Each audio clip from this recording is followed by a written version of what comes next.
அனைத்து நல்ல உள்ளங்களுக்கும் வணக்கம்.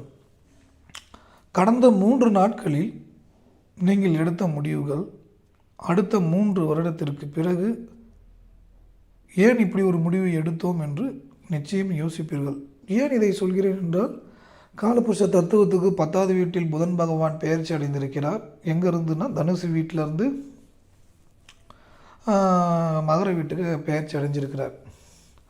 இது பெயர்ச்சி அடையும் போது ராகுவோடைய 3ஆம் பார்வையில் விழும், இல்லை 11ஆம் பார்வையிலாவது அந்த புதன் மேலே விழும். அப்போ 3ஆம் பார்வை விழுந்தாலும் 3ஆம் பார்வை இல்லை 11ஆம் பார்வை விழுந்தாலும் காலப்பகை புதனும் ராகும். அப்போ புதன் ராகு காலப்பகனை பார்த்து மாய வலையில் மாட்டிக்கி வைக்கும். அதே சமயம் தப்பான முடிவு எல்லாமே எடுத்திருப்பாங்க. இது தப்பான முடிவாக இல்லையான்னு இன்றைக்கி நம்ம சொல்கிறத விட 3 வருஷத்துக்கு பிறகு இன்னைய நாள் நீங்கள் நோட் பண்ணி வச்சுட்டு நீங்கள் யோசிச்சு பாருங்கள். நிறைய பேர் வந்து தவறான முடிவு எடுத்திருப்பாங்க. கடந்த 3 நாட்களில் கடந்த 3 நாள்னு பார்த்து வெள்ளி, சனி, ஞாயிறு நேற்று வரைக்கும் இந்த 3 நாள் எடுத்த முடிவுகள் எல்லாமே மிஸ்டேக்ஸ். நம்ம வாழ்க்கையில் இறைவன் வந்து நமக்கான ஒரு மிகப்பெரிய பொக்கிஷத்தை கொடுக்கும் வரும்போது அதை பெற்றுக்கொள்ள இறைவன் கொடுப்பார். அந்த பொக்கிஷத்தை நீங்கள் அடைய தவிர்த்துட்டிங்கன்னா அதுக்கப்புறம் திரும்பி கிடைக்கிறதுன்றது ரொம்ப கஷ்டம். இதுக்கு தடை கற்களாக பொய்யான ப்ரிடிக்ஷன் கூட வர வைக்கும். ஏன்னா ஒரு கிரகம் கெட்டு போச்சுன்னா அந்த உறவு கெட்டு போச்சுன்றது கெட்டு போனவங்கன்றது கிடையாது. அவங்க உடல்நிலை பலவீனமானவங்க, மன ரீதியாக பலவீனமானவங்க, இப்படி ப்ரிடிக்ஷன் நிறைய ஜோதிடர்களுக்கு எடுக்க தெரியாது. ஆனால் இதெல்லாம் தப்புன்றத ஒரு 5 வருஷம் 10 வருஷத்துக்கு அப்புறம் சொல்லுவாங்க. ஐயோ அன்றைக்கி மட்டும் நம்ம ஒழுங்கான முடிவு எடுத்திருந்தான். இந்த கடந்த 3 நாள் எடுத்த முடிவு. அப்போ இந்த பாவங்கள் எல்லாமே எப்படி இருக்குன்னா, சுயஜாதகத்தோட பொருந்தி வரும்போது நமக்கு நம்மளே எதிரியாக இருப்போம். அந்த அமைப்பு இருக்கும்.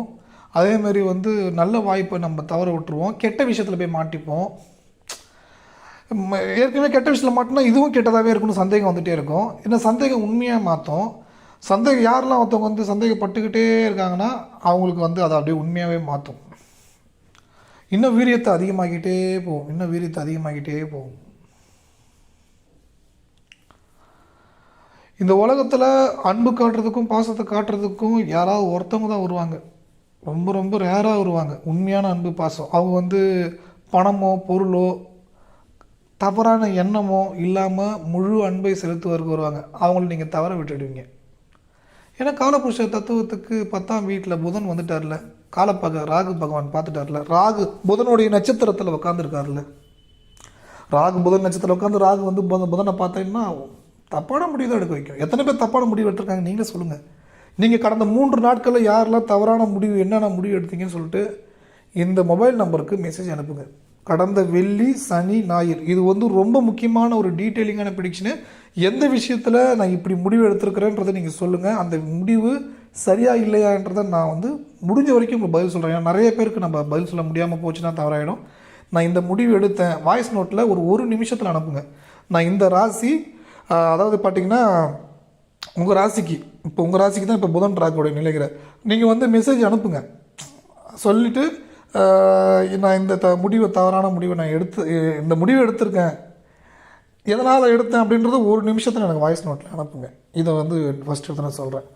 அடுத்தது வந்து இந்த உலகத்தில் வந்து ஜோதிடம் அப்படின்றது கணிக்கிறது வந்து எல்லாராலையும் முழுமையாக கணிக்க முடியாது. முழுமையாக கணிக்கிறாங்கன்னா நிறைய நேரங்களில் தப்பாக கணிச்சிருக்காங்க. வேர்ல்டு கப்பு வின்னிங் மேட்ச்லேருந்து எவ்வளோ விஷயம் நீங்கள் பார்த்துருப்பீங்க. கடந்து வந்த விஷயங்கள்லாம் எல்லாரையும் முழுமையாக கணிக்க முடியாது. அதேமாரி வந்து ஒரு கிரகம் கெட்டு போச்சுன்னா அந்த உறவு கெட்டு போதில்லை. அவங்க உடல் பலவீனமானவங்க, மன ரீதியாக பலவீனமானவங்க அப்படின்ற ப்ரிடிக்ஷன் எடுக்கிறதுக்கே 1000ல் ஒருத்தவங்க தான் எடுக்க முடியும்.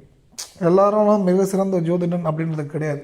நீங்கள் பாருங்களேன், காலபுருஷ தத்துவத்துக்கு நீங்கள் விரையாதிபதியை குறிக்கக்கூடிய ஸ்தானம், கணவரை குறிக்கக்கூடிய, நண்பர்களை குறிக்கக்கூடிய, கணவரை குறிக்கக்கூடிய, மனைவியை குறிக்கக்கூடிய ஸ்தானத்தில் வரும்போது அது இழக்க வைக்கும்ன்றது ரூல். இழக்க வச்சிடும்.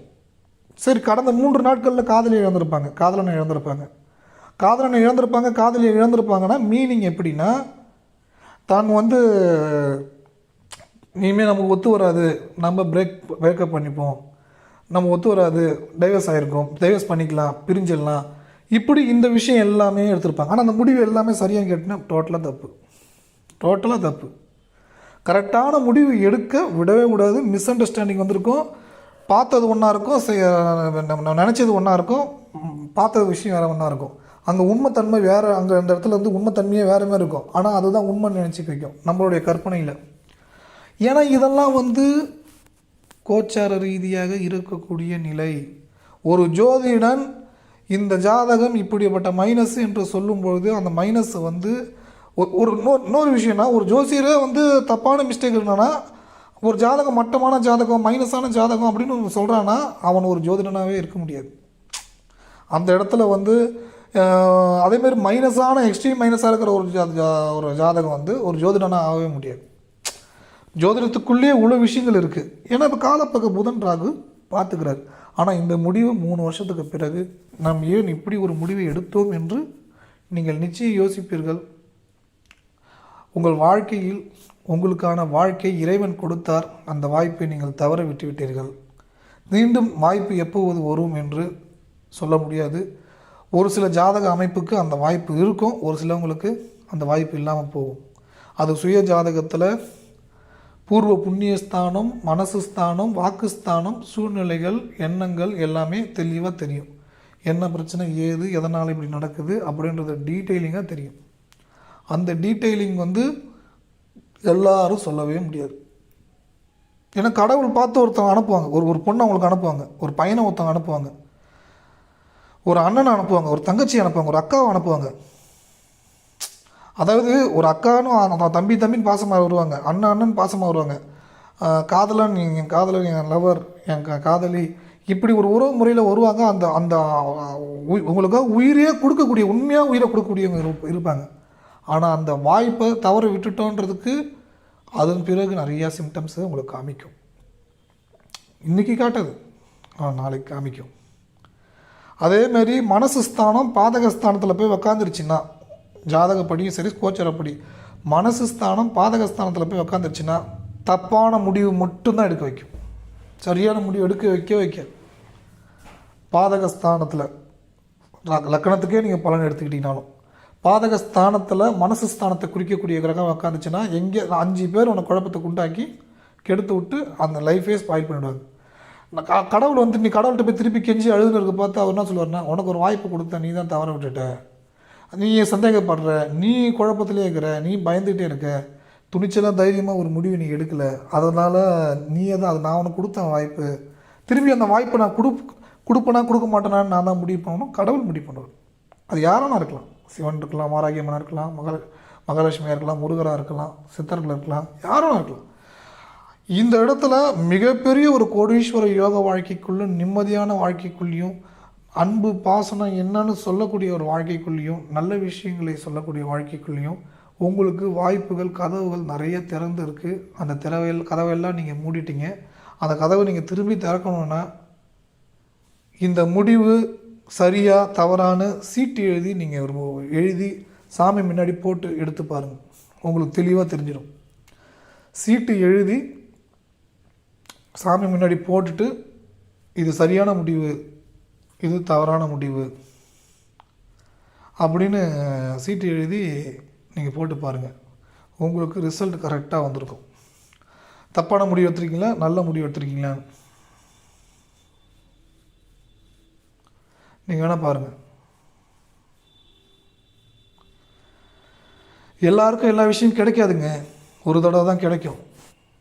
ஒருத்தர் வந்து பிஸ்னஸில் வந்து கோடிக்கணக்கில் மாதம் கோடிக்கணக்கில் சம்பாதிச்சுனுக்கிறார். அது ஒரு 6 மாதம் தான் வருது. அந்த 6 மாதத்தில் ஒரு 7-8 கோடி சம்பாதிக்கிறார். அவருடைய மொத்த வாழ்க்கையை அடுத்த 30 வருஷத்துக்கு நிம்மதியாக இருக்கலாம். அதே மாதிரி வருமானம் அடுத்ததுக்கப்புறம் வரல, அந்த 6 கோடியை விட்டுட்டார். அதேமாரி வாய்ப்பு ஒரு தடவை தான் வரும். எல்லாருக்கும் வாய்ப்பு ஒரு தடவை தான் வரும். திருப்பி இன்னொரு தடவை வரும், ஆனால் அதோட பெட்டராக வருமானம் தெரியாது. அதுக்கு எத்தனை வருஷம் ஆகும்னு தெரியாது. அது சுய ஜாதகத்தில் ஒரு வாய்ப்பு தான் வரும். அப்போ கடவுள் வாய்ப்பை கொடுக்கும்போது அதை பயன்படுத்திக்கணும், அதை கரெக்டாக யூஸ் பண்ணிக்கணும். யூஸ் பண்ணிக்கலன்னா ஒன்றுமே இல்லை, அவ்வளோதான், சாப்டர் முடிஞ்சுது. நல்லது நினைக்கிறவங்க நல்லது தான் நடக்கும். அன்பு பாசம் இதெல்லாம் வந்து முதன்மையானது நினச்சி சுயநலம் இல்லாமல் ஒரு அன்பு காட்டக்கூடியவங்கள்ட்ட நம்ம மிஸ் பண்ணும்போது அந்த அன்பு திரும்ப கிடைக்குமா அப்படின்னா காலத்தின் கையில் இருக்கிறது. இறைவன் முடிவு பண்ணுவது, இறைவன் யோசிப்பது. நம் கையில் எதுவும் இல்லை. நீங்கள் ஜாதகம் பார்க்க வேண்டுமென்றால் இந்த நம்பருக்கு ஃபோன் பண்ணுங்கள். இந்த ஆடியோ யூஸ்ஃபுல்லாக இருந்தால் நம்ம நண்பர்களுக்கு பகிர்ந்து கொள்ளுங்கள். இந்த புதன் ராகுடைய சூட்சம ரகசியங்களே இதுதான். கனடா நாட்டுக்கு நீங்கள் வேலைக்கு போகணும்னு நினச்சிங்களா, +1 416 357 0739 நம்பருக்கு வாட்ஸ்அப்பில் ஃபோன் பண்ணுங்கள், டைரக்ட் கால் பண்ணுங்கள். வேலை வாய்ப்பு வழங்குவாங்க. நல்லதே நினைப்போம், நல்லதே நடக்கும்.